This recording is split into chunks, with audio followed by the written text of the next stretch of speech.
Hola, soy Francisco Bernet Blanco Barradas de la Facultad de Psicología y este es mi trabajo de la actividad 12 de la asignatura de literacidad digital, el cual trata de hacer una multimedia sobre un tema de tu disciplina. En este caso les hablaré sobre los efectos del consumo de pornografía.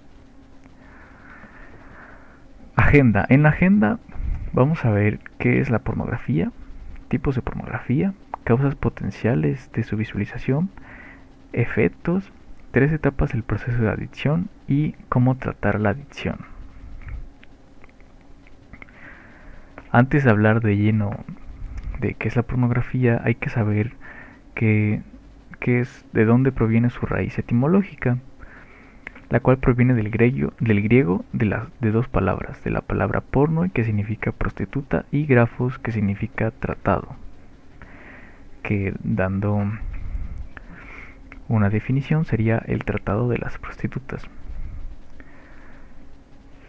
Ya una definición más actualizada sería: la pornografía es todo aquello que representa o describe el cuerpo humano o la conducta sexual de una manera explícita que despierte en el usuario una excitación sexual para comercializarla.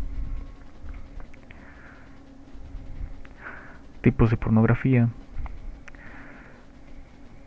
Tenemos el softcore, que son las escenas de sexo no son mostradas de una manera explícita, además de que no muestran las imágenes de los genitales.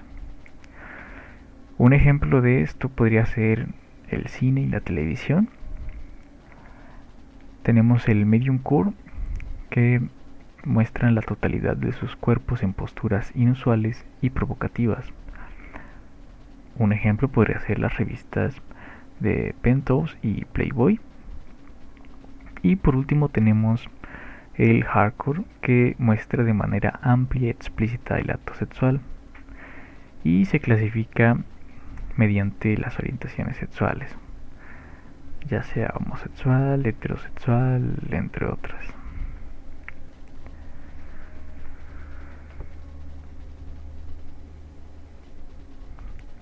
En un artículo reciente publicado en marzo en la revista Psychology of Addiction Behaviors, examina las razones por las que las personas ven pornografía y las causas potenciales de la visualización de la misma.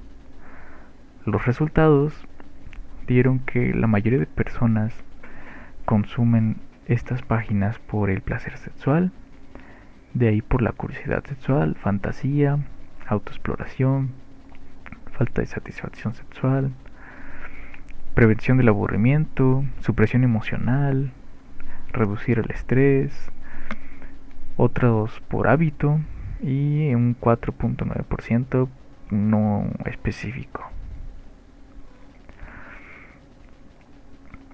Además de esto, hay que agregar que en la pandemia hubo varios efectos en la población psicológicos, como lo son el estrés, la ansiedad y la depresión, que han aumentado significativamente en la actualidad, que también fue un factor clave para, para saber que la pornografía se estaba consumiendo de mayor medida en la pandemia, para reducir el estrés por el placer sexual y evitar el aburrimiento, ya que en la pandemia pues creo que todos llegamos a un punto en el que nos aburrimos.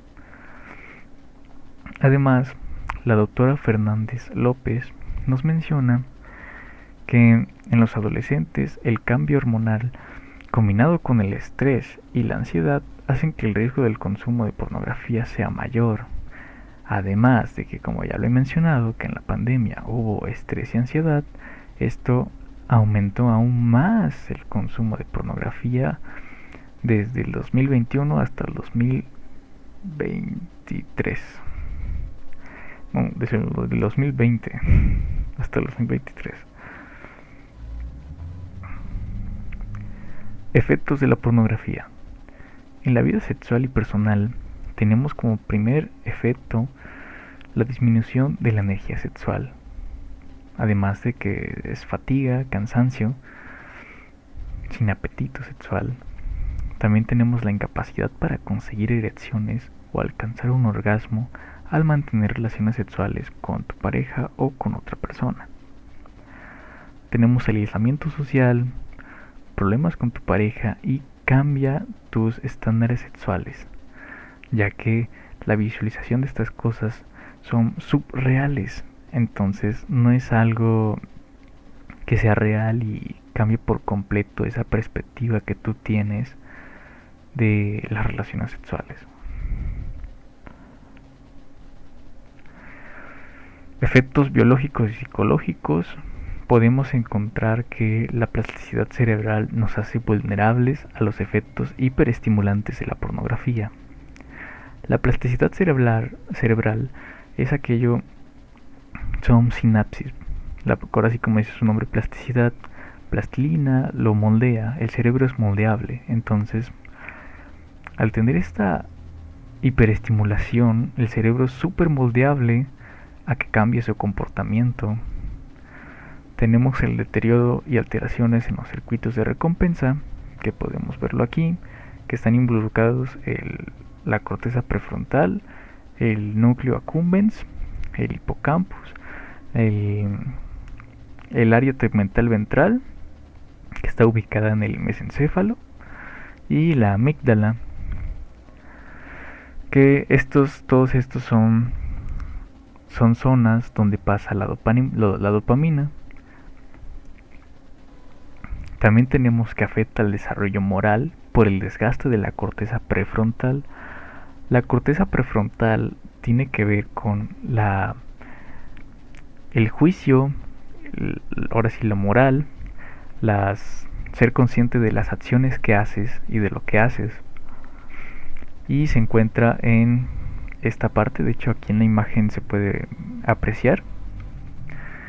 También otra consecuencia es la ansiedad y depresión, ya que al tener, esto lo voy a explicar más adelante, pero al tener pues los circuitos de recompensa dopaminérgicos, pues va a aumentar la ansiedad y la depresión, ya que cada vez va a ser más y más, vas a tener que segregar más dopamina y va a ser difícil llegar hasta ese nivel para que te sientas bien. Entonces esto va a ser pues que tengas ansiedad y depresión porque no estás, hay un fallo ahí en la dopamina. Y esto puede ser adictivo y puede generar comportamientos de dependencia, así como las drogas, que también lo voy a explicar más adelante en las 3 etapas del proceso de adicción. También puede reducir la cantidad de materia gris en el lóbulo derecho. Tiene el deterioro de las conexiones del cuerpo estriado y la corteza prefrontal, que el cuerpo estriado está en la parte del bulbo raquídeo y el puente que está ubicado en esta parte, que tiene conexiones con la corteza prefrontal, que también esto causa el número punto 3, que afecta el desarrollo moral. También tenemos que para conseguir la misma producción de dopamina se requiere de mayores dosis de pornografía, haciendo que cada vez sea con un contenido más extremo. Comienzas viendo un contenido hardcore, heterosexual, y luego vas a probar incesto y así consecutivamente hasta algo muy bizarro. Podría incluir la violencia, podría influir en la violencia sexual a causa de las neuronas espejo. Las neuronas espejo, como le dice su nombre, son neuronas que imitan el comportamiento, que estas las podemos ver en cuando alguien bosteza y tú también bostezas, creo que a todos nos ha pasado eso, o cuando alguien sonríe o alguien se está riendo y tú también te ríes y no entiendes por qué, pues es a causa de las neuronas espejo. Y esto también puede pasar cuando tú visualizas una pantalla en algo que estás viendo, en este caso, pues un contenido sexual explícito. El cerebro no sabe si es real o no, entonces lo, lo interpreta como si fuera real y tú lo estuvieras viviendo. Y por último tenemos que en los adolescentes es mayor, es más propenso a que emiten conductas sexuales que ven, además de tener problemas para diferenciar lo ficticio con la realidad. Y esto agregándole el primer punto de la plasticidad cerebral, los adolescentes tienen una plasticidad cerebral aún más moldeable que los adultos, porque apenas se están desarrollando, entonces es aún más fácil y son más propensos a caer en este círculo vicioso de la pornografía. Y bueno, aquí podemos ver unas imágenes de las neuronas espejo. Y bueno, aquí comienza las 3 etapas del proceso de adicción de Nora Volcom y su equipo del Laboratorio Nacional de Brooklyn. Brooklyn nos plantean 3 etapas del proceso de las adicciones, las cuales son la primera etapa, la intoxicación, que la sustancia o el comportamiento activa el sistema de recompensa, segregando dopamina. La dopamina es un neurotransmisor relacionado con la motivación y el placer, que se encuentra en el núcleo accumbens del cerebro, que ya es el que habíamos visto. En esta etapa empieza a ocurrir cambios en la plasticidad cerebral, al mismo tiempo que aumentan los niveles de un analgésico natural llamado dinorfina, que reduce la dopamina en el cerebro, de manera que el umbral de recompensa disminuye y la tolerancia de la sustancia aumenta. En la segunda etapa, llamada el síndrome de abstinencia, el efecto de la dopamina continúa y se activa la amígdala extendida, una red asociada con el procesamiento del dolor, el estrés y el miedo. En esta etapa del estado de ánimo es negativo, en que se activan los sistemas causantes del estrés y produciendo irregularidades en los sistemas que le evitan. Hay una disminución en la sensibilidad de la recompensa que antes era significativa, que es a lo que me refería con que cada vez era más, iba a ser un contenido más brusco, más explícito y más vulgar,